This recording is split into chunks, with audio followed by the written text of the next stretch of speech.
क्या उप मुख्यमंत्री किसी को नौकरी देता है? शिक्षा की बात आप कर ले या नौकरी की बात कर ले। आप देखिए वृद्धजनों की बात करें, वृद्धा पेंशन वालों की बात करें, 3 गुना बढ़ाकर 400 से सीधा 1100 रुपया कर दिया गया। ठीक है, उन्होंने आवाज उठाई, इससे पहले उनकी सरकार थी, कभी उन्होंने कोई कल्पना नहीं किया था। राहुल गांधी और तेजस्वी यादव जो महागठबंधन थी, लोकसभा में खटाखट चटाचट ये लोग किए हुए थे। 8300 रुपया हर महिला के अकाउंट में 2024 में चला गया होगा। 1 करोड़ नौकरी भारत में मिल गया होगा। इनके कथनी और करनी में कितना जायज है बिहार की जनता अच्छे से जानती है। यादवों को हमेशा से राजद और इंडिया गठबंधन के लोगों द्वारा ठगा गया है। राजद को यादव को चेहरा बना के वोट भर लेते हैं, पर टिकट कभी यादव को नहीं देंगे। जो विकास का काम नरेंद्र मोदी सरकार और डबल इंजन की सरकार ने किया है, शिक्षा, स्वास्थ्य, सभी चीज में, और निश्चित रूप से पूर्ण बहुमत 200 के पार। 200 के पार एकदम एनडीए सरकार। और किसी पे भरोसा हो ना हो, 100% मोदी जी पे लोगों को भरोसा आया है। पहले प्रधानमंत्री कोई हैं जिस पे आंख बंद करके लोग विश्वास कर सकता है। देखिए, बिहार में आचार संहिता लग चुका है, यानी कोड ऑफ कंडक्ट। 6 नवंबर को पहले चरण का मतदान है और पहले चरण के मतदान में पटना जिले के लगभग सभी सीट हैं। अब दीघा विधानसभा में इस वक्त हमारी मौजूदगी है दोस्तों। दीघा विधानसभा का पुनाईचक इलाका है, यादवों का बस्ती है और शाम का समय है। तो संजीव चौरसिया यहाँ से जो मौजूदा विधायक हैं, क्या इस बार वापस विधायक बन पाएंगे? विधानसभा में एंट्री उनको मिलेगी? यहीं कुछ स्थानीय लोग हैं, दिखाइए कैमरामैन साहब, यहीं के लोग हैं, इसी मोहल्ले के लोग हैं। इनसे हम जानेंगे विकास कार्य क्या हुआ, संजीव चौरसिया ने क्या काम किया, नहीं किया। और यहाँ से माले की तरफ से एक महिला प्रत्याशी जो है, उन्हें टिकट दिया गया है, राजपूत जाति से आती हैं। मुकाबला बड़ा दिलचस्प होगा चूंकि पटना जिले का सीट है और शहरी इलाका है, तो यहाँ पर बीजेपी मजबूत मानी जाती है। कहीं का भी शहरी इलाका हो, यही लोग हैं जिनसे हम बातचीत करेंगे। इन्हें शुरू करते हैं। क्या नाम हुआ? अमित रंजन, अधिवक्ता। अधिवक्ता हैं? जी हाँ। एडवोकेट हैं? जी हाँ। तो इस बार क्या माहौल है दीघा विधानसभा में संजीव चौरसिया जी का? दीघा विधानसभा हो या देश का कोई विधानसभा हो, निश्चित रूप से लोग एनडीए के साथ है। कहीं ना कहीं एनडीए लोगों का जनादेश जीतता आया है, विश्वास करता आया है एनडीए के ऊपर। चूंकि देखिए, आप बिहार की ही बात कर लें तो हर तरह से आप देखिएगा, सिंचाई, पढ़ाई, कमाई, दवाई, जो भी हो, उन सब में विकास का धारा बह रहा है। कहीं ना कहीं मेडिकल कॉलेज हो, इंजीनियरिंग कॉलेज हो, सब के संख्या में इजाफा हुआ है। और हर तरह से महिलाओं को देख लीजिए आप, 10,000 रुपया 10,000 रुपया महिलाओं के उत्थान के लिए, रोजगार के लिए सीधा उनके खाते में एनडीए के सरकार के द्वारा दिया जा रहा है। और कहीं ना कहीं बिहार की बेटियों को आगे बढ़ाने के लिए 35% का आरक्षण, जिससे उनका रोजगार में, नौकरी में अवसर बढ़ सके, वो भारतीय जनता पार्टी और एनडीए की सरकार कर रही है। तो कहीं ना कहीं एनडीए के तरफ लोगों का झुकाव है, अपूर्ण बहुमत से एनडीए को लोग ला रहे हैं। अब कहीं ना कहीं आप देखना चाहेंगे स्टेडियम हो, आपका खिलाड़ियों के लिए स्टेडियम की आप बात कर लें तो नया स्टेडियम का आप उद्घाटन रोज हो रहा है। और आप देखिए कि मेडिकल कॉलेज में देखिए कि जो पहले 3 था, आज बढ़ करके 9 और 15 निर्माणाधीन। इंजीनियरिंग कॉलेज 38, 125 यूनिट पूरे बिहार की जनता को फ्री में बिजली देने का काम एनडीए सरकार कर रही है। ठीक है अमित भाई सर, बात तो आप सही बोल रहे हैं। अमित नाम है ना? जी हाँ, अमित भाई, बात बताइए, बिहार में तो जाति पर वोट पड़ता है ना भैया? सही बोल रहे हैं ना? आपकी जाति क्या है? मैं जाति से यादव हूँ। जाति से यादव, कृष्णवती यादव। आप जो बात कर रहे हैं, सिंचाई, पढ़ाई, इलाज, उस सब का बात है तेजस्वी यादव भी करते हैं, करते थे, करते हैं। कभी किए हैं क्या? कभी किए हैं क्या? क्या उप मुख्यमंत्री किसी को नौकरी देता है? शिक्षा की बात आप कर ले या नौकरी की बात कर ले। आप देखिए वृद्धजनों की बात करें, वृद्धा पेंशन वालों की बात करें, 3 गुना बढ़ाकर 400 से सीधा 1100 रुपया कर दिया गया।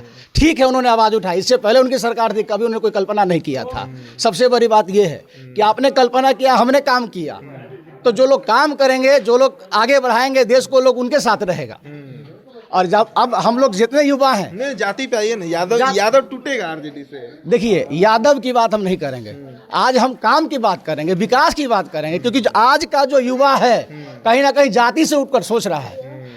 आज लोग दृढ़ संकल्पित है और हम लोग भी दृढ़ संकल्पित है कि अब की बार 200 के पार, फिर से मोदी सरकार, भारत माता की जय, वंदे मातरम। चलिए बड़ा जोश में। तो भैया इनके बात से आप सहमत हैं? जाति पर वोट पड़ेगा कि विकास पर वोट पड़ेगा? विकास पर पड़ेगा। विकास पर पड़ेगा। निश्चित रूप से। जो वादे बड़े बड़े वादे जो तेजस्वी यादव कर रहे हैं विकास को लेकर, उस पर जनता को भरोसा अभी नहीं है। नहीं नहीं, कहीं से नहीं, ये विश्वास करने लायक चीज ही नहीं है। इसलिए कि अगर आंकड़ा अगर देखा जाए तो पूरे बिहार में सरकारी सेवक कितने हैं?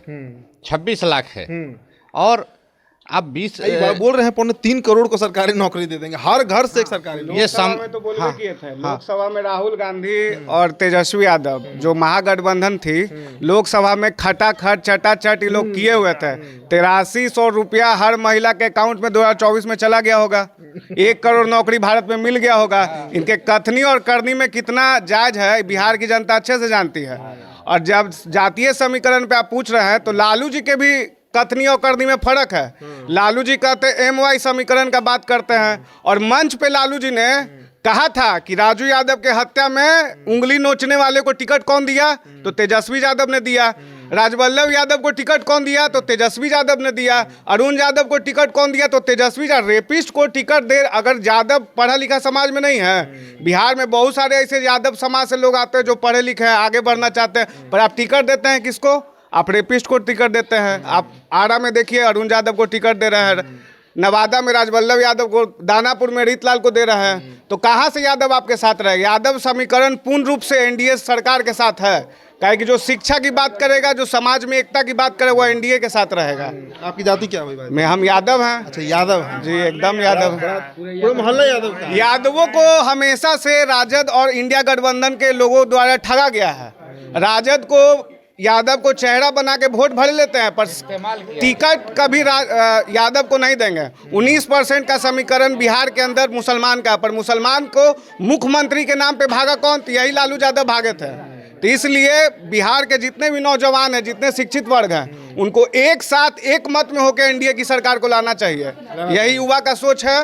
और बता दे रहे हैं कि 9वां पास को कितना बुद्धि रहेगा, वो तो बोलने ही में। जब कुछ समझ में नहीं आया, जब नीतीश कुमार ने बिहार के 75 लाख महिलाओं के अकाउंट में डायरेक्ट बिना बिचौलिए के पैसा जब भेजने का काम किया उनके उत्थान के लिए, तो चरमरा के चिलमिला के इन्होंने अब शब्द कहने का, बिहार के लोगों को ठगने का काम किया। इन्होंने कह दिया कि हर घर से नौकरी देंगे। अरे आपने अपने घर के लोगों को नौकरी दिया, आपने मीसा को नौकरी दिया, रोहिणी को नौकरी दिया, तेज प्रताप को नौकरी दिया, आपने अपने बहनों को नौकरी दिया। आपने बिहार के यादव और मुसलमानों के साथ धोखा किया।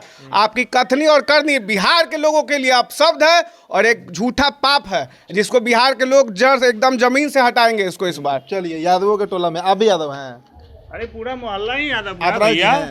ठीक है, चलिए। राय जी बोलिए, बात है सही। यादव जी बोलिए, हाँ, जो बोलना है बोलिए। सहमत है उनके बात से? पूरा सहमत हैं। सहमत हैं तो इस बार तो बिहार का समीकरण बदलते हुए दिख रहा है। तो कहाँ बदलते हुए दिख रहा है? अगर यादव NDA के साथ आ रहे हैं तो ये तो समीकरण ही ना बदल रहा है। ये तो शुरू से ही हम लोग NDA के साथ हैं। सरकार रहेगी, NDA के साथ ही हम लोग हैं। संजय चौरसिया जीतेंगे इस बार? पूरा जीतेंगे। ये ट्रिपल वार है, तीसरा वार है। कोई रोक सकता है क्या? कोई रोक सकता है क्या उनको जीतने में? जीतेंगे। हम आइए भाई, आप इधर आइए। तो क्या बोल रहे 50,000 हैं? से ऊपर वोट से जीतेंगे। 50,000 से ऊपर हाँ वोट से जी। जीतेंगे। संजीव चौरसिया एक ऐसे मार्जिन से जीतेंगे जो एक माइलस्टोन होगा।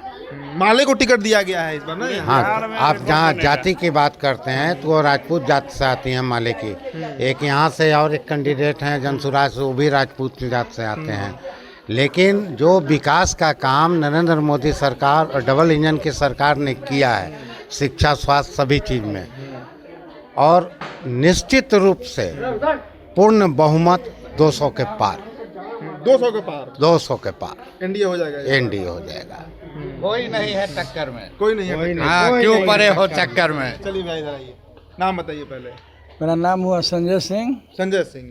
क्या संजीव चौरसिया इस बार क्या लग रहा है, रिपीट करेंगे? ना, वो अच्छा मार्जिन से जीतेंगे, 50,000 से ऊपर से जीतेंगे। और शिक्षा, स्वास्थ्य, रोजगार और कानून व्यवस्था में जनता का पूरा विश्वास इस सरकार के साथ था, है और रहेगा।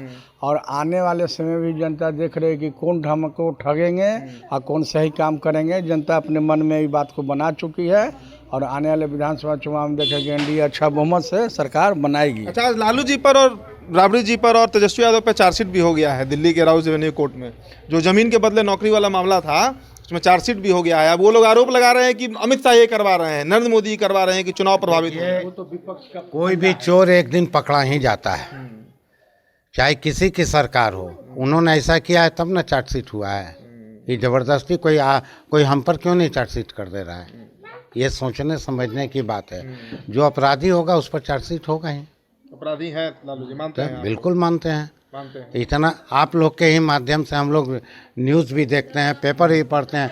सब जगह तो जमीन के बदले जमीन लेके नौकरी दे रहे थे और आज कह रहे हैं कि जो नौकरी देंगे, आज कह रहे हैं कि नौकरी देंगे। ये पॉसिबल है?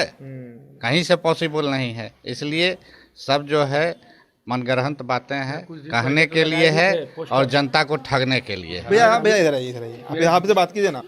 अभी नीतीश जी के स्वास्थ्य को लेकर भी तेजस्वी बोलते हैं कि होश ही में नहीं है मुख्यमंत्री। अरे बोलने को तो दुनिया बहुत कुछ बोलता है, मेरे खिलाफ भी बोलेगा, आपके भी खिलाफ बोलेगा, तो लोग की बातों में रहना नहीं है। हमको क्या करना है ये हमको सोचना है। जनता को क्या करना है? एकदम एनडीए सरकार और किसी पे भरोसा हो ना हो, 100% मोदी जी पे लोगों को भरोसा आया है। पहले प्रधानमंत्री कोई हैं जिस पे आंख बंद करके लोग विश्वास कर सकता है। आप ये हमको बताइए। मनमोहन सिंह में नहीं था ये? आपको हम एक ही चीज पूछते हैं, धारा 370 50 साल पहले भी खत्म हो सकता था कि नहीं? लेकिन क्यों मोदी जी में खत्म हुआ? क्योंकि सबसे पहले अंतरात्मा की आवाज सुनिए और दृढ़ निश्चय कीजिए कि हमको उसी के लिए वोटें दिया था देश का जनता। हाँ, तो किए और आगे भी होते रहेगा। जब तक मोदी जी हैं और नीतीश जी हैं, बिहार के विकास को कोई नहीं रोक सकता है। बनेंगे फिर से। हाँ, फंडा तो चलते रहेगा। मार्केट में है तो कोई 10 रुपये में कोई चीज़ बेच रहा है, कोई 15 रुपये में बेच रहा है। आप पे निर्भर है कि आप कैसे लेते हैं सामान। बस पार्टी का भी वही फंडा है। आज हम एक ही चीज़ पूछते हैं, जो सबका टोटल राजनीतिक का भाग लिखते थे प्रशांत किशोर, आज वो खुद अपना पार्टी बना के लड़ रहे हैं। क्यों लड़ रहे हैं? ये सवाल हम उनसे नहीं, हम जनता से ये सवाल पूछते हैं। बिहार का सत्ता चाहिए। सब दुनिया सत्ता के पीछे पागल है, लेकिन ये चीज आप ये चीज जानिए, सबसे बड़ी चीज जो है, प्रॉब्लम क्या है कि लोग चाहते हैं कि हम कुछ पैसा देके लोगों को बरगला दें। यह पहले होती थी, अब क्या हो गया है? शिक्षा आ गया है, फोन भी तो आ गया। हाँ, सब देख मोबाइल लेता आ है गया, लोग। सब देख रहा है। एक समय था कि जो टीवी दिखाएगा वही देखेंगे। अभी हम कुछ बोल रहे हैं, पूरा दुनिया देखेगा। 2 घंटा में आप भी पूरे दुनिया देखेगा। तो अब छुपने वाला चीज नहीं है। अभी करेंगे 10 मिनट में रिजल्ट आएगा, हम रहे या कोई रहे। नीतीश कुमार से अच्छा विजनरी कोई नहीं कोई है। नहीं है नीतीश। नहीं। चलिए तो दीघा की जनता है और यादवों के टोली में हमारी मौजूदगी है। तो आप देखिए महिलाएं भी आ गई हैं यहाँ पर ये दृश्य देखने के लिए। लेकिन एक मोटा मोटी जो एक आकलन लगाया जा सकता है विधानसभा को लेकर, वो यही है कि शहरी इलाका है, यहाँ के यादव भी भारतीय जनता पार्टी के साथ हैं, उनको वोट देते हैं। तो फिलहाल दोस्तों इस रिपोर्ट में इतना ही। मेरा नाम उदित तारन है, बहुत बहुत शुक्रिया।